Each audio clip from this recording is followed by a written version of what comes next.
Prince George shows signs he idolises William in Euro 2020 appearance.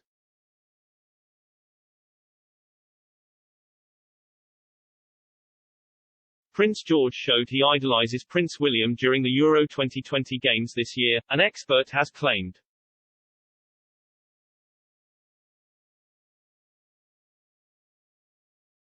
The young royal joined the Duke and the Duchess of Cambridge throughout the Euro 2020 as they supported England from the stands. Royal observers explained how Prince George's behaviour showed his admiration for his dad.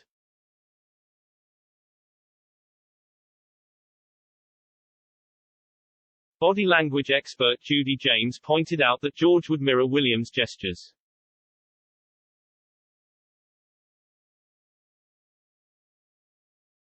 She told The Sun, his first glance is at William, and as he sees his dad celebrate by roaring and air punching, we can see George use postural mimicry and mirroring to respond in almost exactly the same way.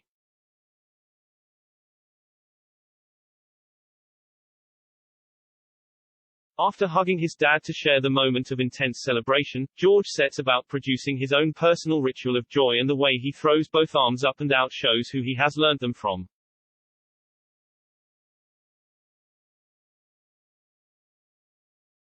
He even rubs his nose, in a trait that we often see in William, and both father and son pull at their trouser belts in matching body language routines.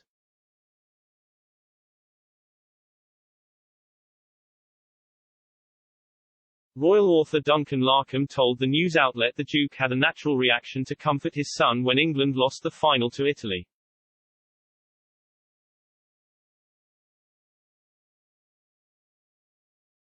In photographs obtained during Sunday's event, the Duke can be seen gripping his son's shoulder in an attempt to comfort him.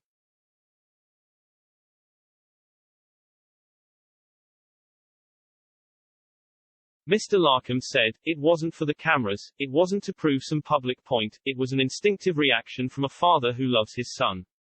A father who is George's hero from all accounts, and was desperate to see the Wembley Games by his side."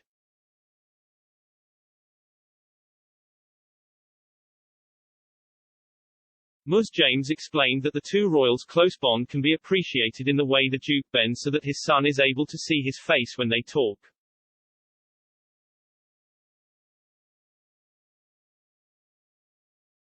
She said, "This is bonding by changing his state, i.e. getting down to his son's level, which was often rare in previous generations of royals."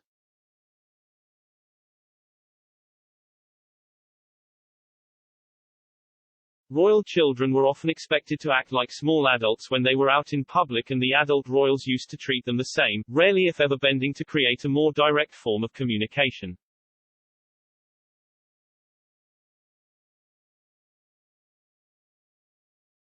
She added that the Duke's actions toward George mark a difference from traditional royal mannerisms.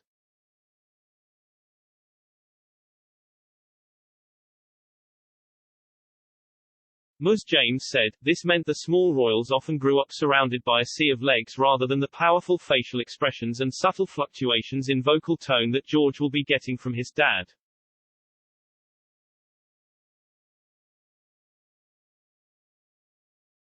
The bending to speak and the touch ritual create a closeness and helps them tune into one another in a way that previous royals rarely could.